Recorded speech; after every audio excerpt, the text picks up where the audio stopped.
Hi, we are back. Hello there, we're back. And wasn't that a great set? Mila Rod was awesome.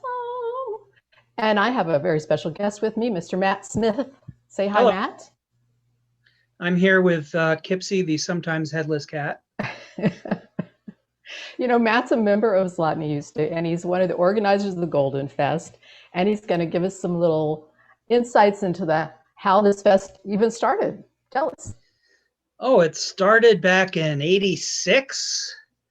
ZU was short on gigs, and we said, well, if we start our own party, we can hire ourselves to do the gig. So and that and a few other bands and maybe about 80 or 90 people, and that was the first Golden Festival at 179 Varick Street.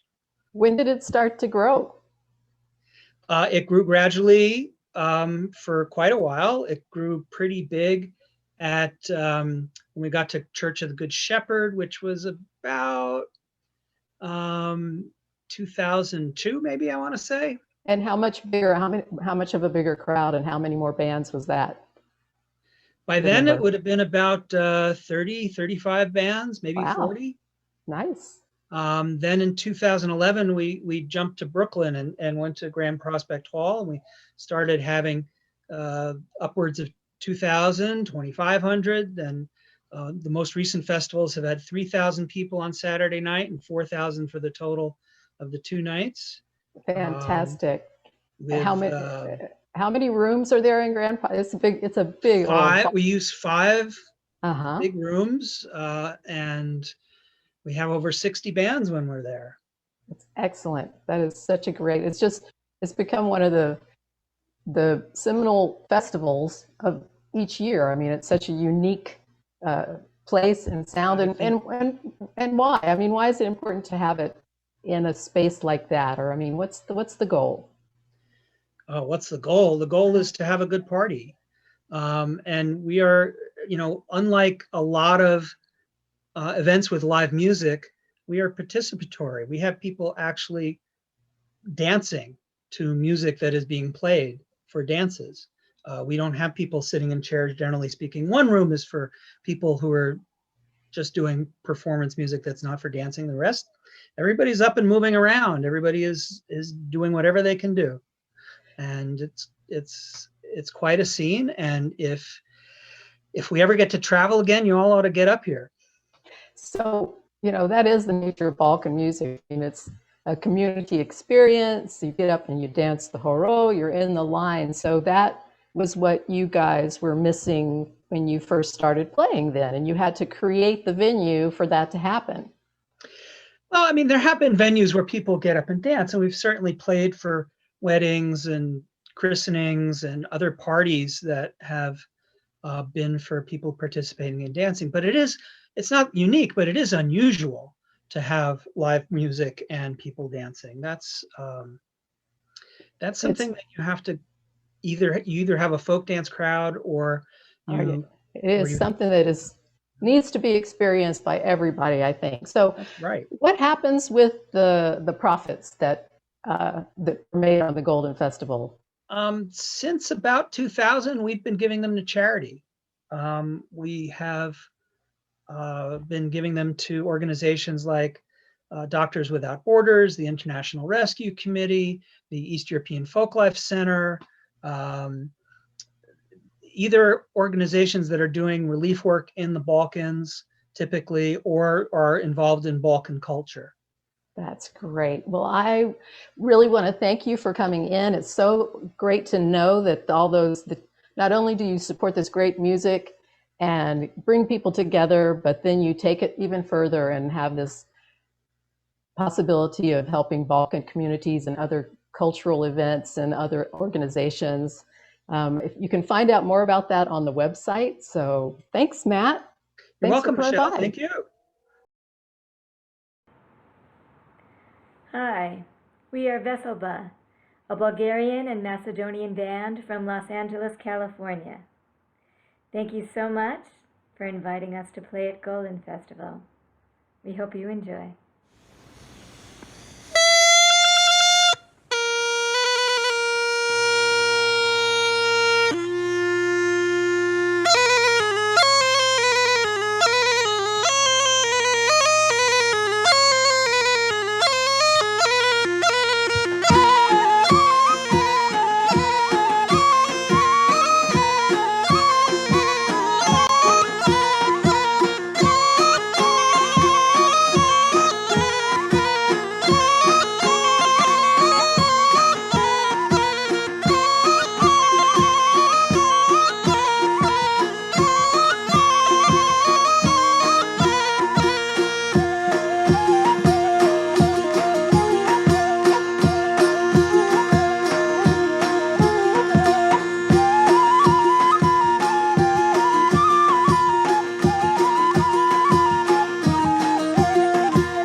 Hello, everybody. Welcome back. Wow, I hope that you caught that set from Veselba. I saw a lot of people talking in the chat about how much they were enjoying it and how it made them really want to get up and dance. So, bravo to them. I'm here right now with artist, dancer, and Golden Fest volunteer Batja Bell, and she's here to talk with us about the marketplace, the Charshia. Welcome, Batja. It's so good to have you. Hi, Christina. Happy Golden Fest. Thank you. Happy Golden Fest to you. I'm having a great time already. So, can you tell us a little bit about what we might find in the Charshia if we went over and clicked on that website? What are some things that really are highlights for you? Well, one thing that we could do this year, because we're virtual, was bring in vendors who would normally not be able to come to the festival because they're too far away from New York. Mm-hmm. And so this includes Avlia, which is a company, a woman who produces, Krista West, who produces embroidery kits. She's based in Oregon.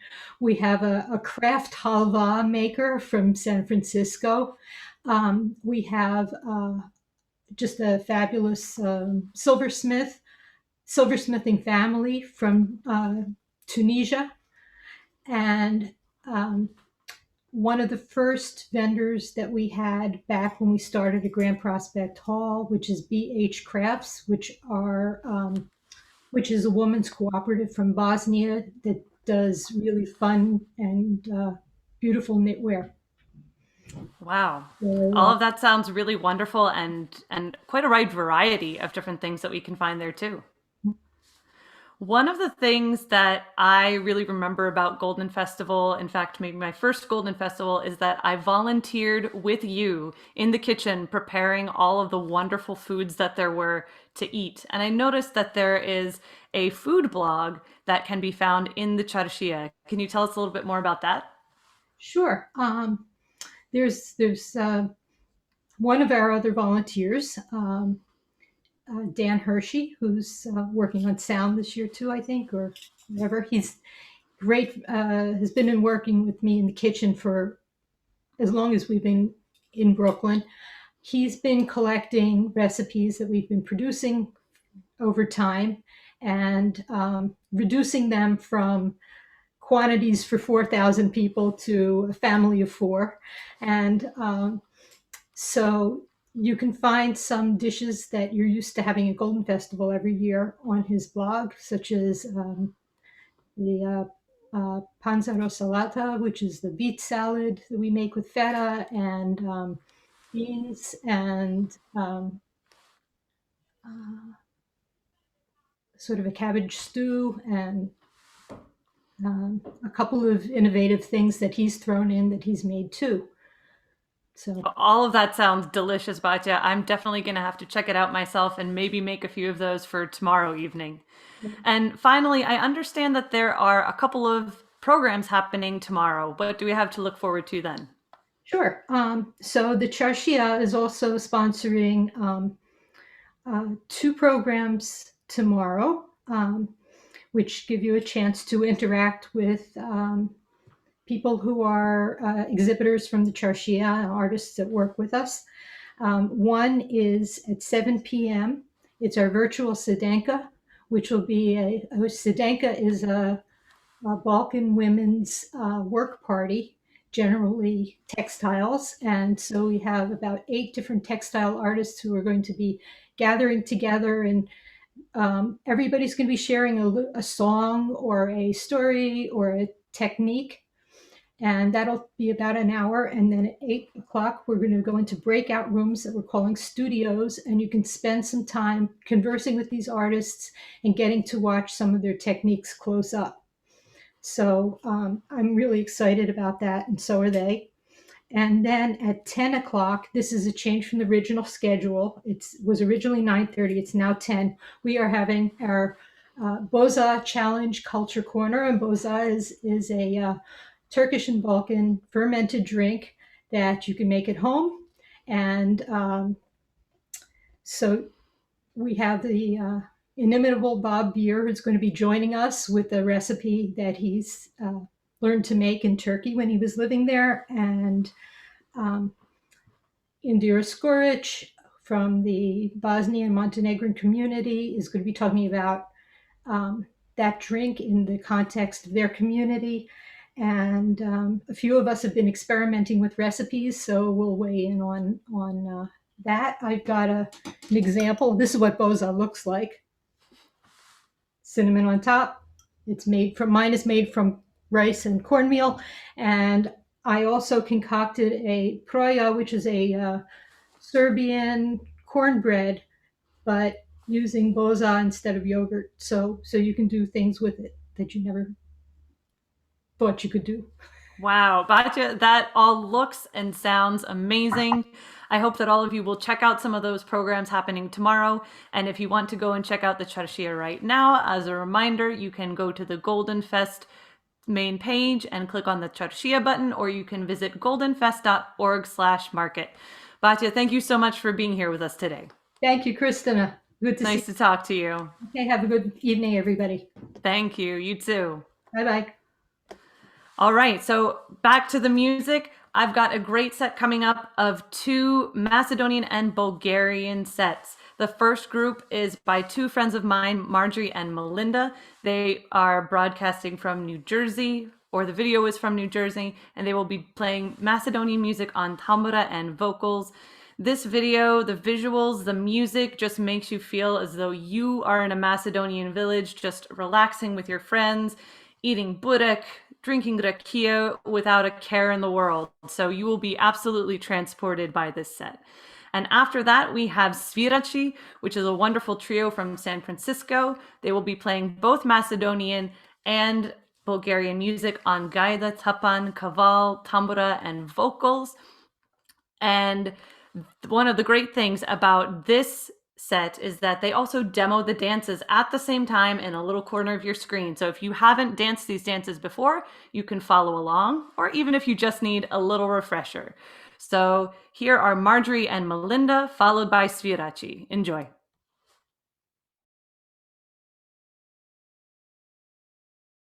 Hi, I'm Melinda Hunt. Last October, when the weather was warmer and the sun was shining, my friend Marjorie Selden and I got together to play some Macedonian songs with some of our friends. Outdoors and appropriately distanced, of course. This brought us much joy, and we hope it also brings you joy.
7, 8.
One, two, three, four. 1, 2, 3, 4. Here we go.